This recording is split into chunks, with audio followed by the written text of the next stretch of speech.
3, 2, 1. Hello everyone, welcome to Countdown Room. Seja muito bem-vindo a Countdown Room. Eu vou te mostrar o caminho para você falar inglês com segurança em 6 meses, mesmo que você esteja começando do zero. Eu sou a Teacher Fabi Montanari, sou professora de inglês já há 25 anos, sou fundadora da Countdown Idiomas e o nosso bate-papo hoje é: por que ler inglês é mais fácil do que falar inglês? Você já se perguntou isso?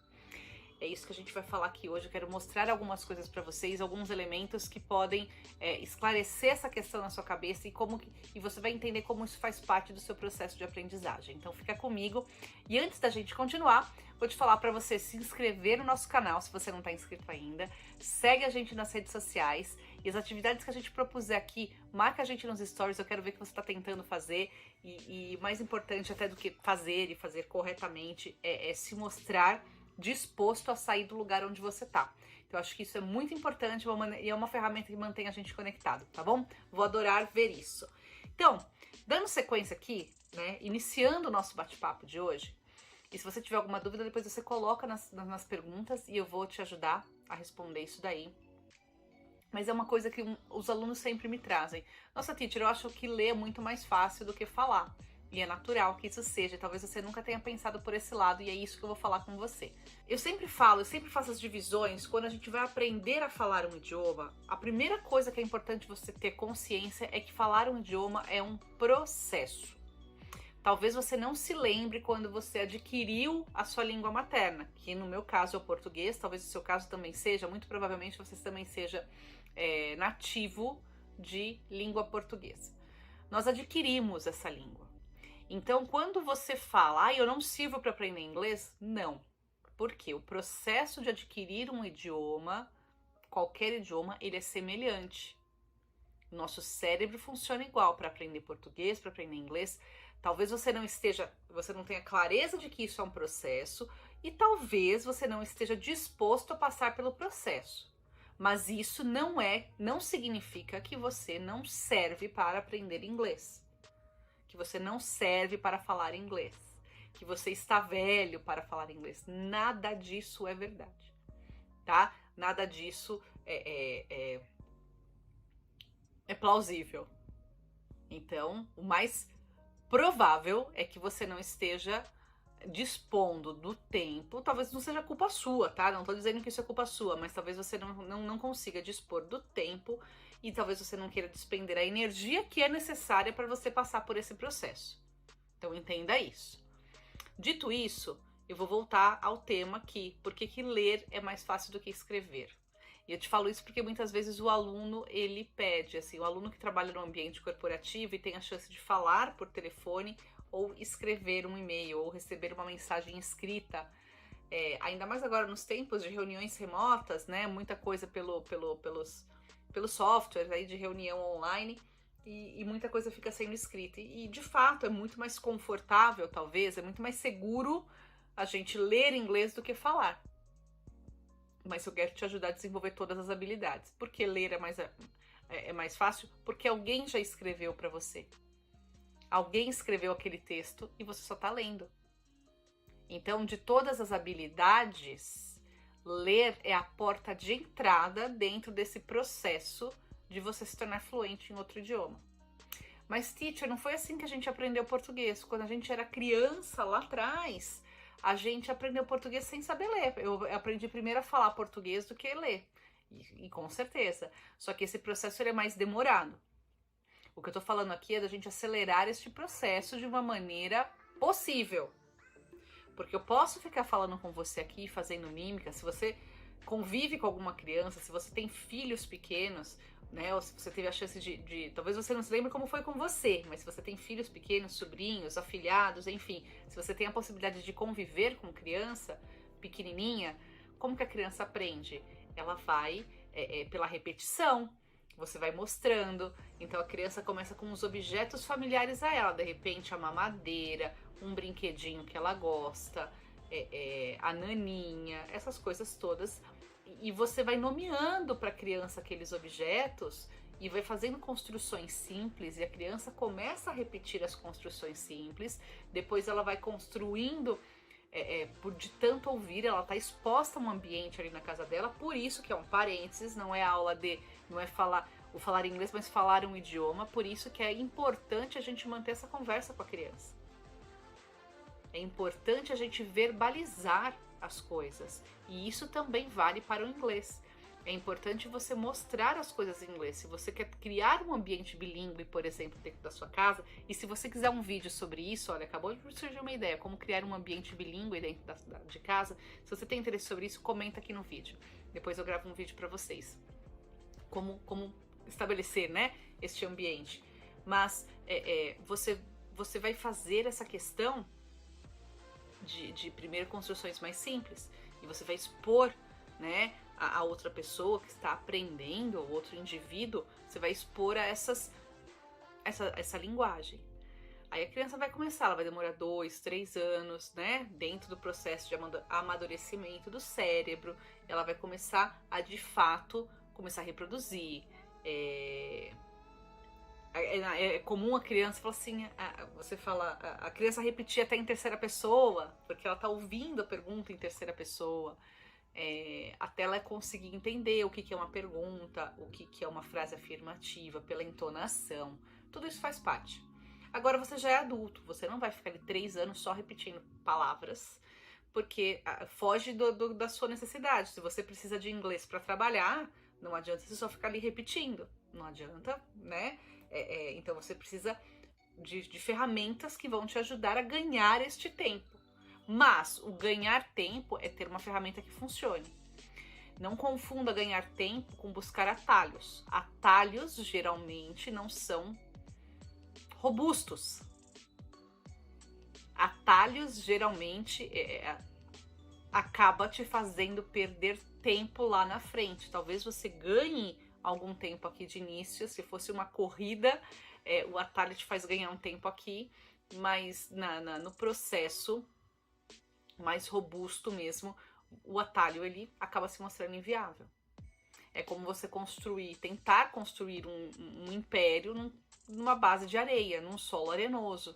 Não sou engenheira, mas é fácil, você precisa de um solo ali, você precisa de fundações sólidas, né? Que aguentem você poder levantar um prédio. Senão a coisa vai desmoronar. Então, a mesma coisa acontece com o inglês. Você precisa ter boas bases, uma base sólida. Falando num universo que você já passou daquela fase de bebê, que você começou a aprender lá atrás, você precisa ler. Ler é uma porta de entrada para esse processo de adquirir um novo idioma. E aí a gente vai, dentro desse processo de aquisição, a leitura, você vai receber o input, né? Da informação, para que depois você possa falar. Só que existe uma situação muito curiosa, e eu acho que é uma informação relevante aqui que eu vou colocar. Muito tempo atrás eu vi um estudo falando justamente sobre isso. Para a gente poder tornar um vocabulário, uma palavra que você viu, deixar na ponta da língua para você poder usar na hora que você precisar, você precisa ter contato com esta palavra 25 vezes. Então até criança, acho que isso vale também para bebê, né? Então até o bebê aprender a falar mamadeira, por exemplo. Então você vai mostrando até que a criança de fato, uma hora você mostra o objeto e fala a palavra, mostra o objeto e fala a palavra. Então a caneta aqui, né? Você mostra o objeto e fala a palavra.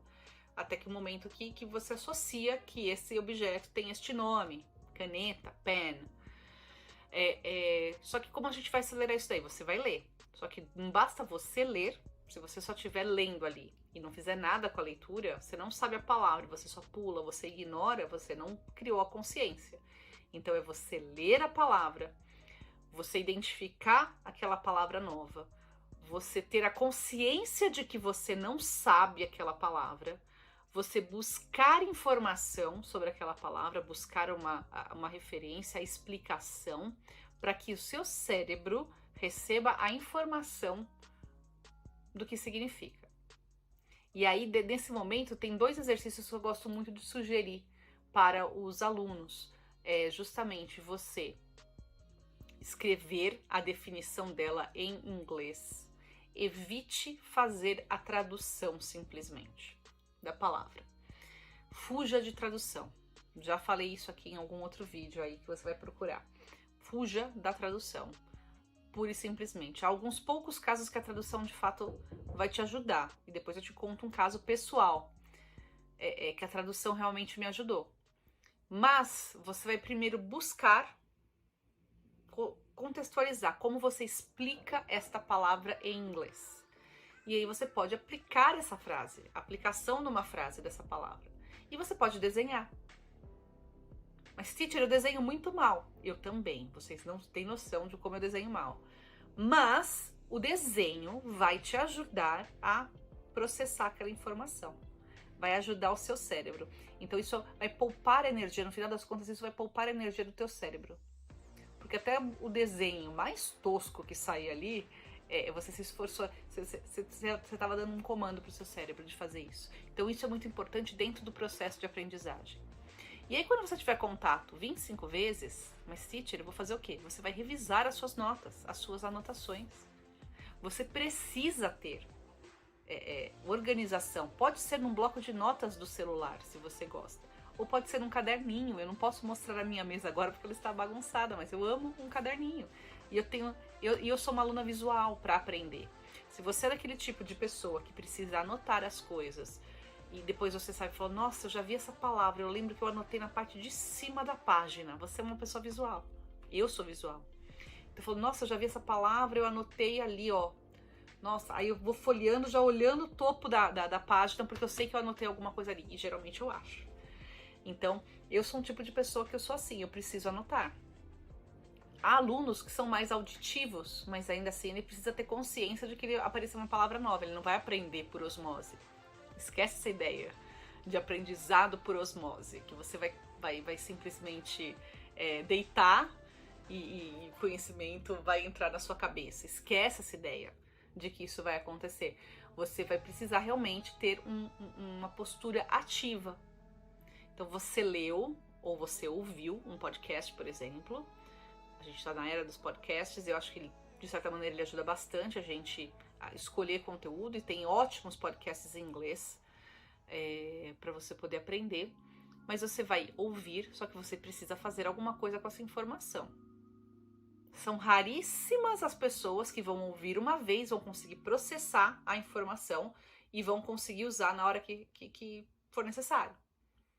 A maioria das pessoas vão precisar fazer um esforço ativo para poder chegar nesse momento, tá? Tem uma frase do Rubem Alves que eu adoro, né? Ele fala justamente assim, o que é o aprendizado? Aprendizado é aquilo que fica quando o esquecimento age. Aprendizado é aquilo que fica quando o esquecimento age. Porque você vai esquecer.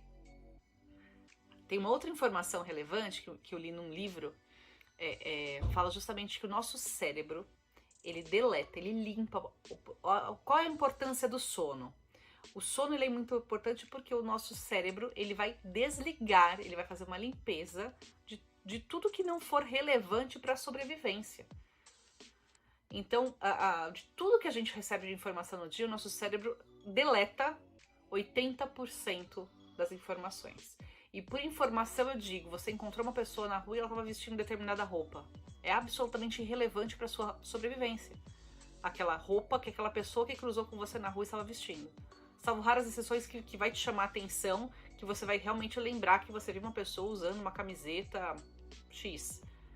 Mas na maioria dos casos você vai cruzar com centenas de pessoas durante o dia, milhares de pessoas no seu caminho durante o dia, e a informação da roupa que a pessoa está vestindo é absolutamente irrelevante para você. Então o seu cérebro ele vai apagar essas informações. Aquela coisa, não lembro nem o que eu comi no almoço hoje. Entende? Então, mas você precisa ajudar seu cérebro a aprender. E como você vai ajudar seu cérebro a aprender? Revisando. Então, você ouvir uma palavra nova, você vai precisar anotá-la.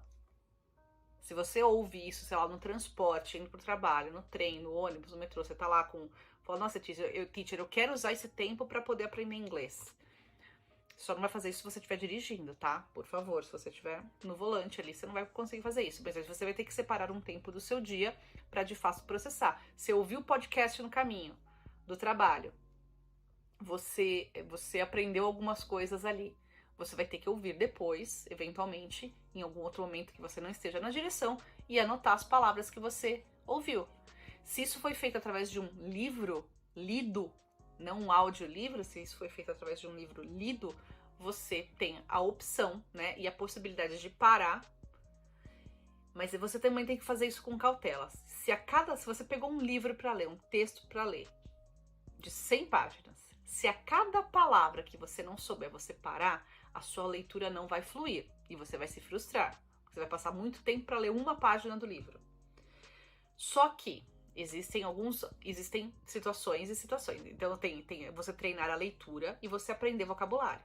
Então, para você treinar a leitura, que são exercícios diferentes dentro do processo de aprendizagem. Para você treinar a leitura, você separa um momento. Então, eu vou ler 5 páginas hoje deste livro. Então, você leu as 5 páginas, você vai lá e você anota as palavras que você não sabe. Tenta entender o contexto geral. Num exercício de leitura, de fluência de leitura, isso é o mais importante. Num exercício de aquisição de vocabulário, você vai precisar identificar essas palavras e você vai ter trabalho. Então, percebeu que tem palavras novas ali que não prejudicaram o entendimento do contexto do texto? Naquele momento você só anota e mantém a sua leitura. Se é uma palavra que está impactando na compreensão daquele texto, você precisa parar imediatamente e procurar a referência, procurar o significado dela. Mas agora eu tô falando de adquirir vocabulário para você poder falar com segurança. Então vamos isolar isso, tá? São pontos distintos. Então você separou, você identificou as palavras que você não sabe, ou que você deseja aprender. Faça uma lista de pelo menos 10 palavras. Se você fizer isso por dia, você vai falar com segurança. Só que você vai anotar. Põe o dia, pega um caderninho, um bloquinho de notas, dia e as palavras novas. Anota a tradução. Faz um exercício mental se você consegue explicar para alguém o que aquela palavra significa. No começo é muito provável que você vai começar tudo com mímica. Tudo vai te faltar palavras. Mas à medida que você vai fazendo isso, se você fizer isso diariamente, você não tem como não estar falando melhor e com segurança daqui a 6 meses. Não tem. Se você fizer isso. E aí, você coloca essas palavras e você identifica. Evita a tradução. A tradução, em alguns momentos, ela é importante. Só que depois que você anotou, não adianta você fechar esse caderninho e esquecê-lo ali, fechado na gaveta. Faça um exercício de revisar. Se eu vou fazer esse exercício todos os dias, no dia seguinte, eu vou começar hoje revisando o de ontem. Antes de eu pegar as palavras de hoje, eu vou revisar as minhas palavras de ontem. No final da semana, pega os últimos 7 dias e revisa de novo. E você vai se manter em ação, você vai se manter em movimento. E essas palavras vão aparecer de novo. E a revisão desse texto vai fazer, nossa, eu já vi aquela palavra. Então esse exercício é um exercício talvez trabalhoso, mas ele vai ficar mais fácil à medida que você vai fazendo. É que nem você fazer levantamento de peso na academia. Você começa com a carga lá, sei lá, que o personal determinar, e vai ser um sacrifício imenso para você fazer alguns movimentos. Você vai terminar os primeiros treinos quebrado. Vai voltar tudo dolorido. Só que à medida que o tempo vai passando, esse exercício vai ficando mais fácil. Porque você vai ganhando mais resistência, você vai se habituando com aquele movimento. E isso daqui é exatamente a mesma coisa. Você vai se habituar com esse movimento, tá? Então, é esse processo que você precisa internalizar. E se você tiver a chance de ler e ouvir, melhor ainda. Porque não vai correr o risco de você internalizar a palavra com a sua referência fonética. Com a maneira... Se você não tem a referência fonética do inglês, você vai colocar a referência fonética que você tem, que é do português. E tá tudo certo. Só que se você ler inglês com a referência fonética do português, alguns exemplos, por exemplo, eu já falei também em outro vídeo, tem o vídeo do bored, chateado, que é bored. A palavra chateado em inglês, ó, a pronúncia dela, a escrita dela, B-R-O-E-D. A pronúncia desse bored é exatamente igual a da lousa que tá aqui atrás de mim, bored, que a escrita é totalmente diferente, é B-O-A-R-D. Mas, teacher, por quê? Aí eu vou ter que entrar no curso de pronúncia com vocês, que é a referência fonética do inglês. Mas você precisa entender isso daí, tá? Então, se você só está lendo com a sua referência fonética e você não tem a referência fonética da pronúncia correta do inglês, isso também, você vai aprender palavras, você vai aprender muitas palavras, mas que não vão te ajudar a falar melhor. Porque no momento que você for colocar isso em prática, você vai estar se comunicando, provavelmente só outro brasileiro que cometa os mesmos erros de pronúncia vai te entender. E aí você vai ter dificuldade para interagir com um nativo. Algumas delas, por mais. E eu não tô falando de pronúncia, tá? De sotaque. Eu não estou falando de sotaque. Sotaque todo mundo tem. Eu tô falando de pronúncia errada. A pronúncia errada pode prejudicar a sua comunicação. Não o sotaque. Sotaque é até charmoso, né? Você pega pessoas que têm sotaques diferentes aí, falando línguas estrangeiras. Não há problema algum nisso. Mas a pronúncia pode comprometer a sua comunicação. Então, dito tudo isso, eu quero que você se comprometa. Faça esse compromisso. Você decidiu aprender inglês? 2022 é o seu ano no inglês? Você vai falar inglês fluente? Ou você vai falar com segurança? Porque também a fluência é um outro degrau. Se você está começando agora, se você ainda está patinando ali nos níveis iniciais, vamos fechar esse compromisso. Eu tô aqui com vocês, não só aqui pelo canal, mas também nas nossas redes sociais. Você pode seguir a gente ali e fazer esse compromisso com você, não é comigo. Eu quero que você tenha esse compromisso com você, que você vai falar melhor em 6 meses. Eu vou te ajudar com isso, tá?